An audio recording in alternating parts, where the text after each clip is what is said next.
Saram. Children, in the previous presentation, we have discussed about the molecular orbital theory. I hope you all must have understood the molecular orbital theory, the postulates of the molecular orbital theory we have discussed, and I have told you about the electronic configurations of the electrons present in the molecule. We have discussed about the bonding and the anti-bonding molecular orbital. I have told you the electronic configuration of molecules in case of oxygen and fluorine and in case of lithium, beryllium, boron, carbon and nitrogen. I have asked you to find out the bond order of all these molecules and note down the electronic configuration in your fair notebook. I hope you all must have done that. Now today we are proceeding with the hydrogen bond, the last topic of the chapter chemical bonding and molecular structure. Now children, hydrogen bond. When I am talking about hydrogen bond, it does not mean I am talking about the bond between hydrogen and any of the atom. This bond is not a hydrogen bond. It is a simple covalent bond. Now children, you should know this. Suppose I am taking the case of H2O and H2S. Now you all know that oxygen and sulfur belong to the same group of the periodic table. Now still H2O is a liquid while H2S is a gas. It is a liquid. This is a gas. Now why is it so? It is because when oxygen, hydrogen and hydrogen, they are bonded together, the bond formed here, these bonds are not the hydrogen bond, they are the simple covalent bond. But this one water molecule is there and another water molecule is also there. Now water is always present in bulk. Many molecules are present even in a single drop. What happens? There exists a attractive force between one water molecule and another water molecule. How that attractive force exists? It is because you all know that there is a great difference in electronegativity of oxygen and hydrogen. Hydrogen is electropositive, so the shared pair of electrons shift towards oxygen. Here also the shared pair of electrons shift towards oxygen. So hydrogen develops a partial positive charge and oxygen develops a partial negative charge. The same occurs here also. Oxygen develops a partial negative charge. Hydrogen develops a partial positive charge. Now, when two water molecules come closer, then there exists an interaction between the oxygen of one molecule and hydrogen of another molecule. This force of attraction is called a hydrogen bond. This force of attraction is called a hydrogen bond. It is not actually a covalent bond or an ionic bond. It is just a force of attraction between a highly electronegative element which is of small size and a electropositive element hydrogen. So such a bond is called a hydrogen bond.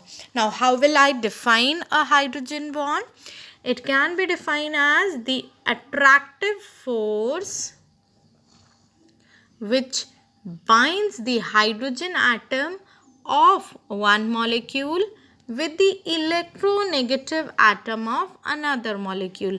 Now those electronegative atoms, the condition is that should have high electronegativity and have small size. Only 3 elements of the whole periodic table can form a hydrogen bond, that are fluorine, oxygen and nitrogen. Apart from this, chlorine is having high electronegativity, yet it cannot form a hydrogen bond because the size of chlorine is bigger. So, again, a hydrogen bond can be defined as the attractive force which binds the hydrogen atom of one molecule with the electronegative atom of another molecule. Now children, there are two types of hydrogen bonds. The intermolecular hydrogen bond, that is very common, and the intramolecular hydrogen bond. Now you should remember the difference between inter and intra. See, inter means between two different molecules and intra means between the atoms of the same molecule. Now with the example it will become more clear to you. I am taking the case of intermolecular hydrogen bonding first.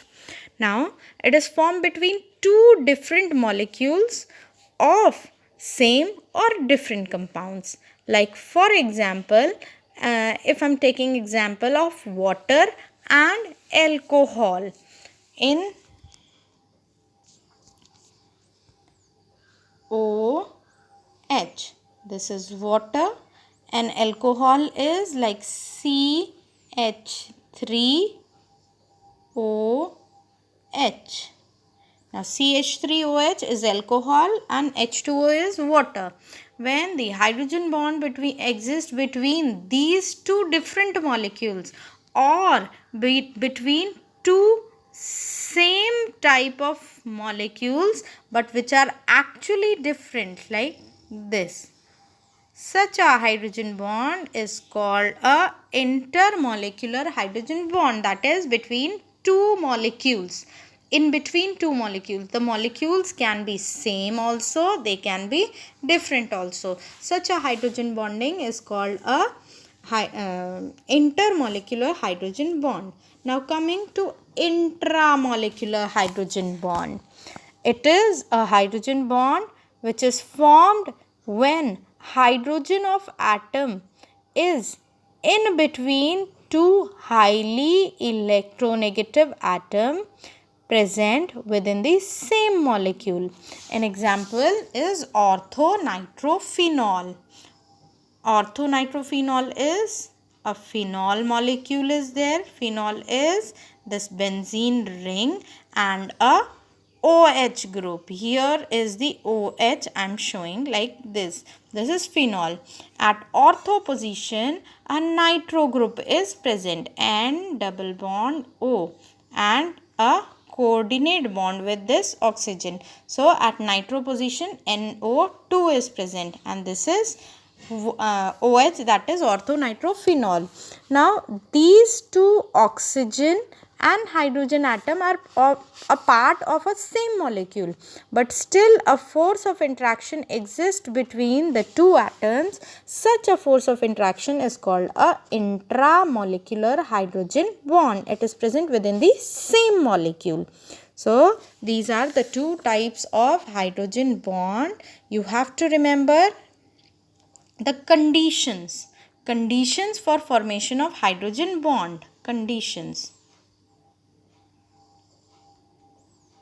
A hydrogen bond is formed between a highly electronegative element of small size. So the condition is that the electronegative element should be of small size and the electronegativity should be very high. These are the two conditions: small size and high electronegativity.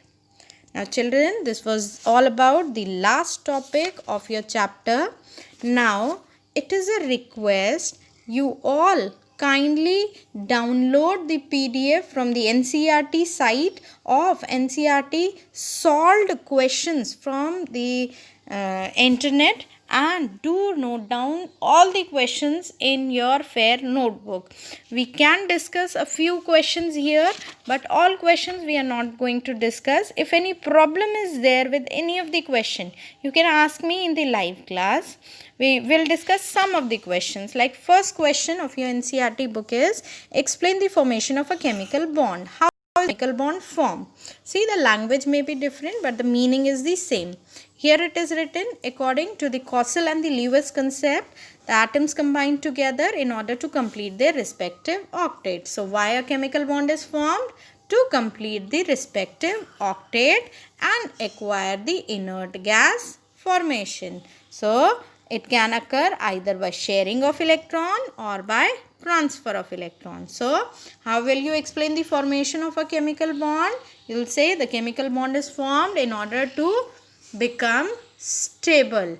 In order to have the stable inert gas configuration, the atoms either give electron or they take the electron. Question number 2 is write the Lewis electron dot symbol for atoms of the following elements: magnesium, sodium, boron, oxygen and bromine. See, you have to write the electronic configuration. The electronic configuration is 282. In the outermost shell, 2 electrons are present. Show those 2 electrons in the form of dot. Similarly, for sodium, 1 electron. For boron, 3 electrons. For oxygen, 6 electrons. For nitrogen, 5 electrons. And for bromine, 7 electrons. Simply, this is the electron dot structure. Now, the third question is Lewis structure for the molecules or ions. You have to draw the Lewis electron dot structure.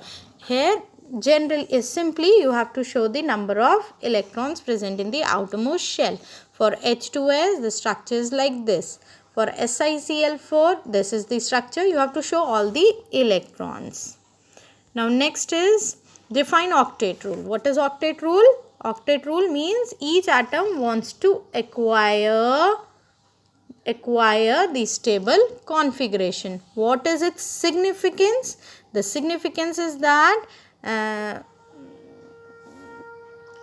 it explains you that why different atoms combine with each other and why ionic compounds or covalent compounds are formed.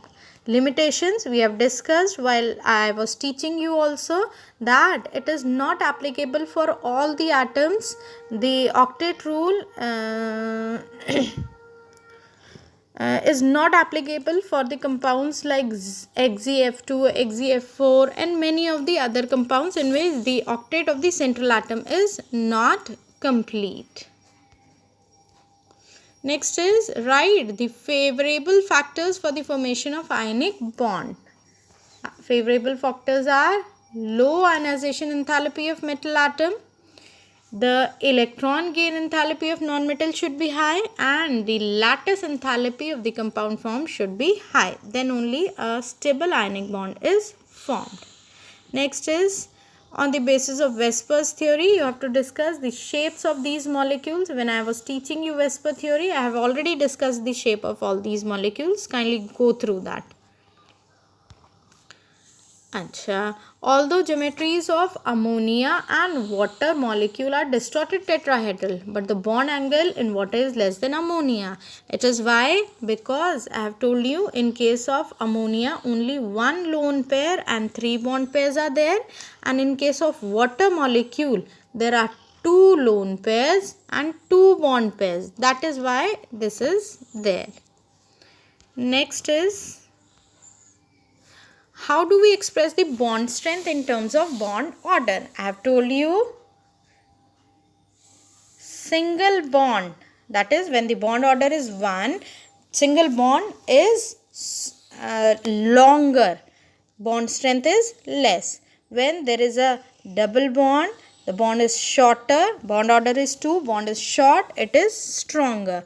When this was triple bond. And when there is a single bond between 2 atoms, the bond is long, the bond strength is less, and the you can say bond order, when bond order is 1, bond length is more, bond is weak. When it is 2, then bond length is less, the bond is strong. And when bond order is 3, then bond length is very small and the bond strength is very high. Next is define bond length. What is bond length? It is the equilibrium distance between the nuclei of the 2 bonded atoms or molecule in a molecule. Bond length, it is measured by the spectroscopical techniques. The last question that I am discussing is, rest you all have to do yourself from the NCERT textbook. Download PDF from NCERT solution. Do ask me any query if it is there in the live class. Explain the important aspect of resonance with reference to CO3 2 negative ion. Resonance, as I have already taught you, the structure also we have discussed. For CO3 2 negative ion, this double bond, it is changing the position. That is the same, that is the delocalization of pi electrons takes place in resonance. In these structures, the position of nuclei are the same. All the three forms have almost equivalent energy. The same number of paired and unpaired electrons are present. They differ only in their position. Here the double bond is present here, here the double bond is present here, and here the double bond is present here. Rest everything is same. So children, kindly try to solve rest of the questions yourself. In the next presentation, we have to start with the next chapter, the 5th chapter of your book, and we'll discuss the other questions in the live class also. Thank you, Saira.